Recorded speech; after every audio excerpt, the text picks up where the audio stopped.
Since the beginning of civilization, the world has been full of unknown things. Due to their existence, the balance of mankind's peaceful life has been upset. However, no matter how advanced our technology, no matter how great our scientific breakthroughs, there will always be anomalies that cannot be explained. We don't know where they come from, or what their purpose is. These questions plague mankind, and affect our daily lives. It's because of this that we founded the SCP Foundation, an organization dedicated to containing anomalous items, individuals, and phenomena. The SCP Foundation is committed to maintaining the normalcy of the world so that people may live free of fear. While ordinary people live in the sunlight, we must fight anomalies in the shadows. We must prevent them from being exposed to the public so that people may live in a rational and ordinary world. We secure, we contain, we protect.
Jason Carter is a death row inmate. In exchange for clemency, he has agreed to work with the SCP Foundation for 30 days. Upon completion of his work, he will be a free man. Jason Carter is now D503.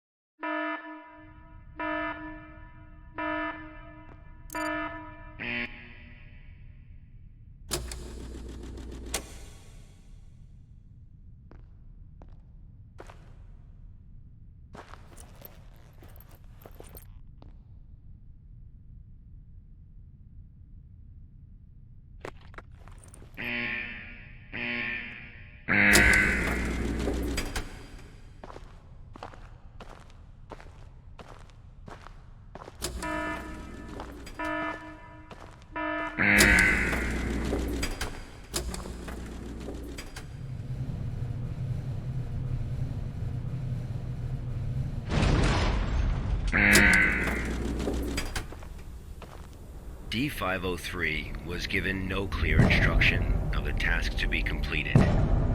He must find them out for himself.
This was D503's first day of work.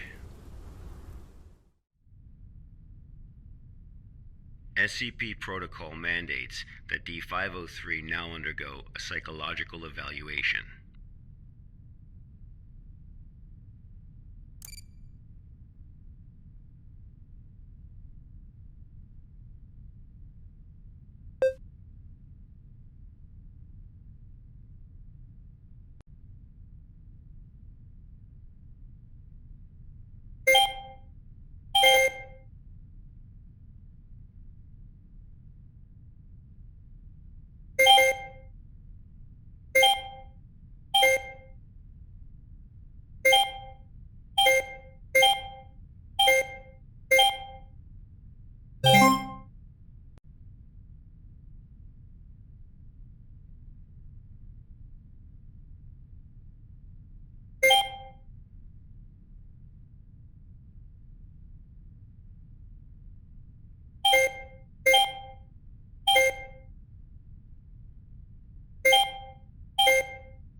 This was the first day D503 psychological data was collected.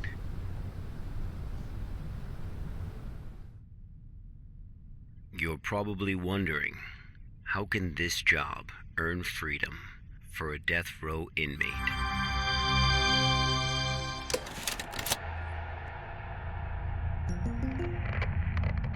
Good afternoon, everyone.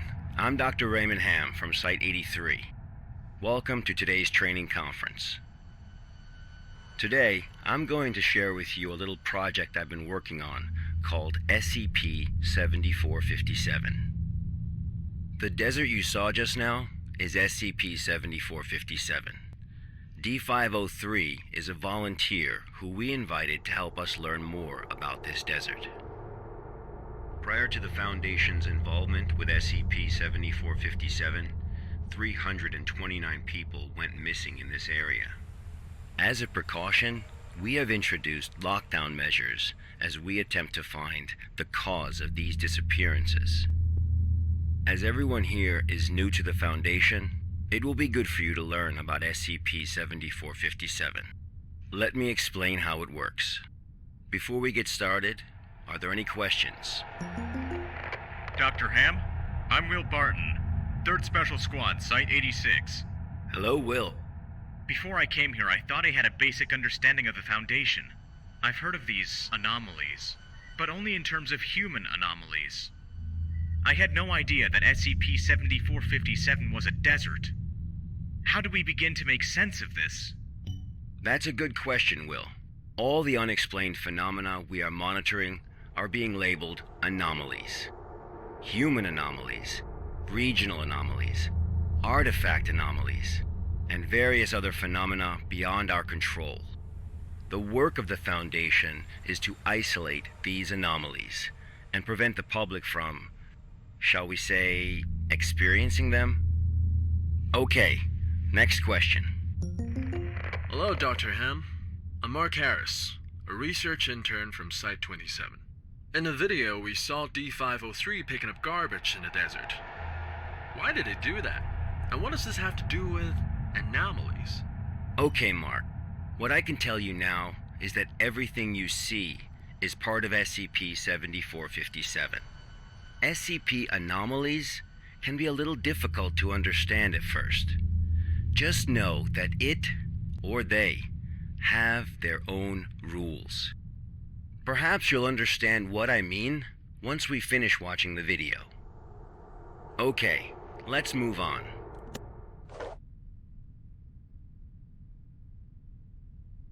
The first week was fairly normal. However, there was an interesting occurrence on the 8th day.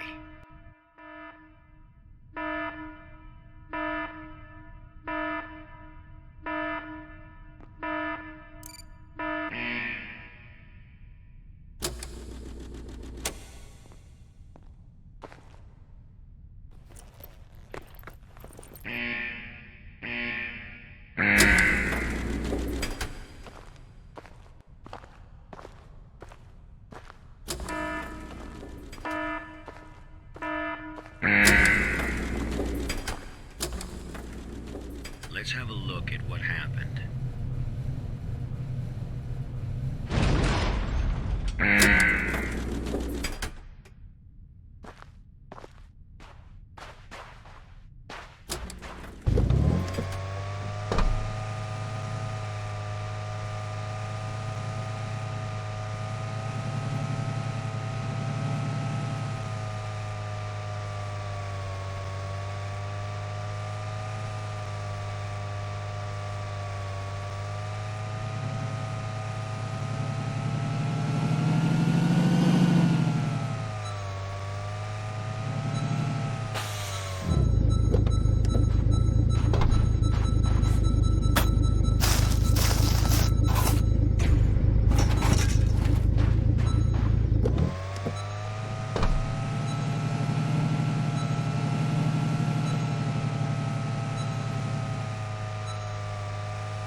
That night, D503's psychological data showed abnormal fluctuations.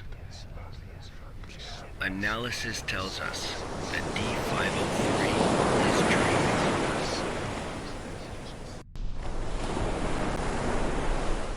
Unfortunately, though, we have no way of knowing what he dreamed of that night.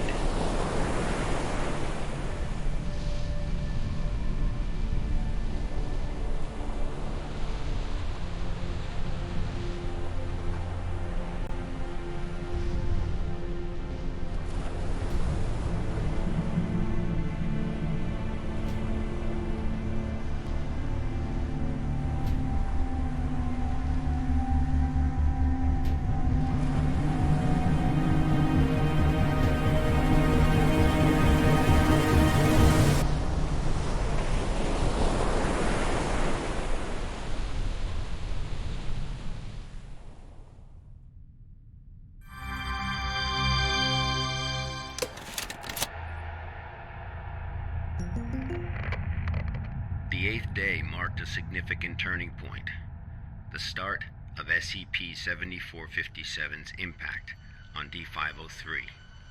Are there any questions before we go on? Hello, Dr. Ham. I'm Spencer Jones from the Special Operations Department of Site-21. Hello, Spencer. It's still unclear as to why D503 needs to pick up all of this trash. If you wanted to monitor his psychological response to SCP-7457, why not just leave him out in the desert? Why assign him these tasks when there are already psychological evaluations taking place? Okay, our analysis has indicated that SCP-7457 produces a new cluster of trash every 8 minutes and 37 seconds. If waste collection is not done regularly, all that trash may soon flow into our world. It is worth noting, though, that the quantity of waste created here pales in comparison to the amount produced by humans. However, it still has the potential to become a significant problem in the future. By assigning these tasks to D503, we can monitor his reactions while also containing the trash. There is another reason, but we will get to that one later. Is it not the case that the Foundation is exaggerating the importance of a minor issue before the issue is fully understood? Okay, everyone.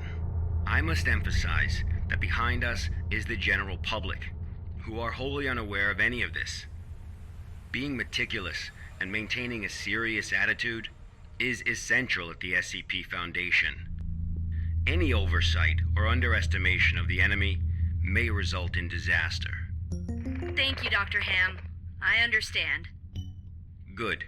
Let's move on. The effects of SCP-7457 on D503 became most obvious on day 15 of the test. Due to the conditions that day, we were only able to track his movements after recovering data from his radar. It was definitely a bad day, perhaps the worst, even for a death row inmate.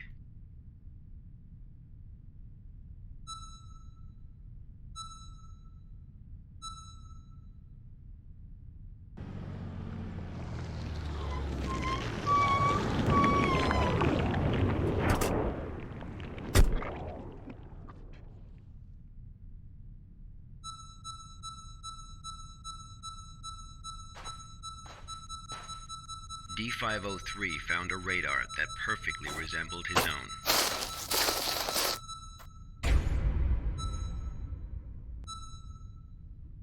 However, D503 didn't seem to think much of it.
Persistent adverse physiological reactions proved to be a challenge for D503.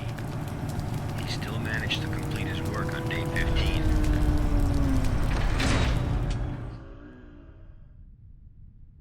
But then he encountered an incident.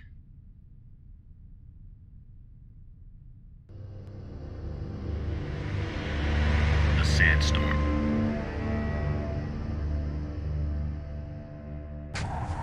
D503 walked in the sandstorm for a long time, but he couldn't seem to find his way back.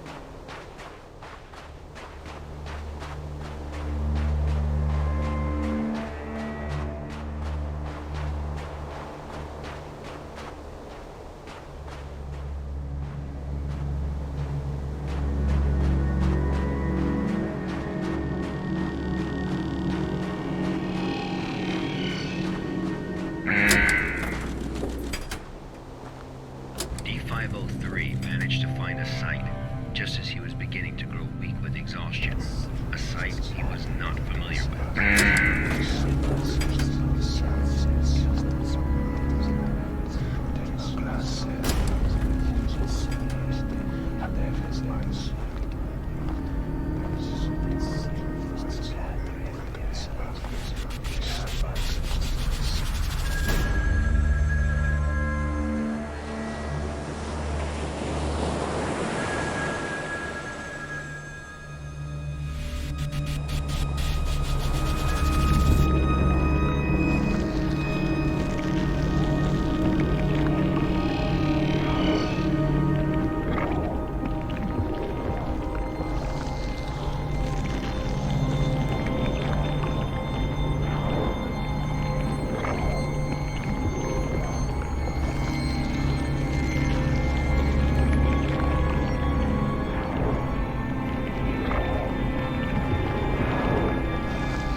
Experienced a call from an unknown voice.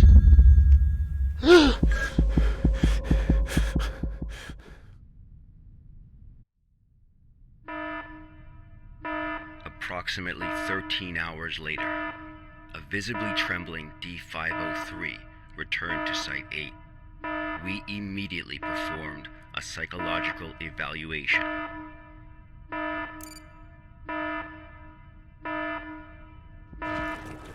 Major fluctuations can now be observed in D503's physiological data.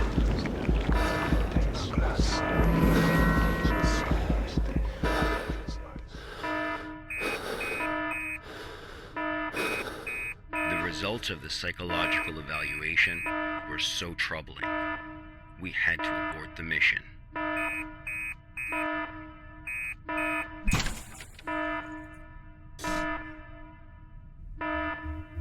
D503 was able to break away from the Foundation's control.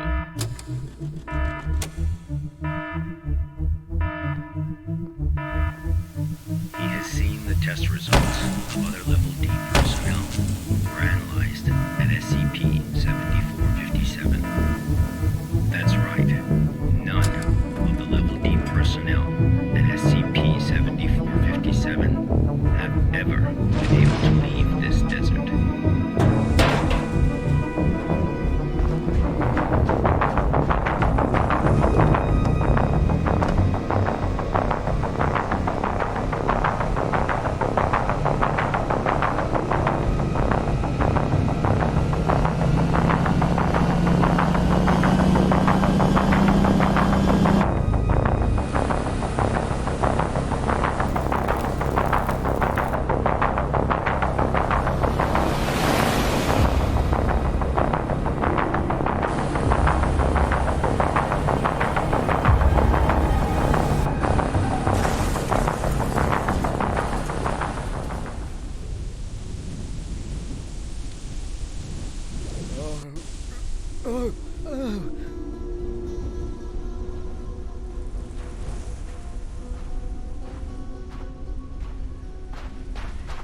D503 heard the call.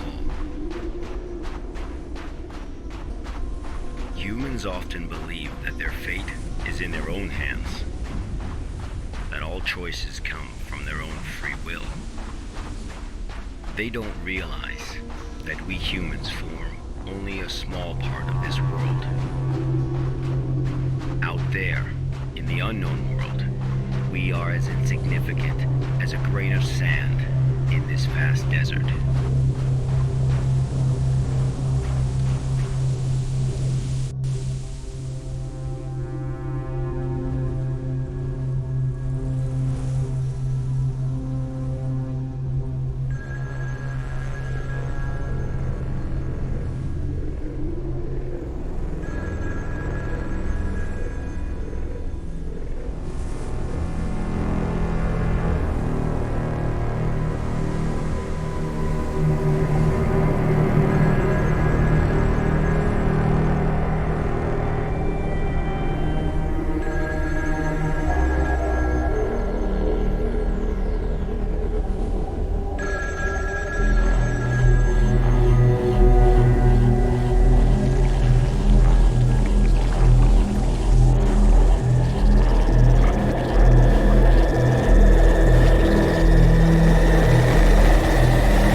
Days later, experiment participant D722 found the radar that had belonged to D503. The radar was 31 miles away from the waste treatment facility. All the data we have came from this radar. People entering SCP-7457 will suffer varying degrees of psychological stress within an acute period. It manifests as a range of neurological and mental disorders, as well as severe and unexplained hallucinations. So far, not one participant has left the desert unscathed. The Foundation has tested 31 Level D personnel in an area spanning 2,267 square miles. Our testing continues.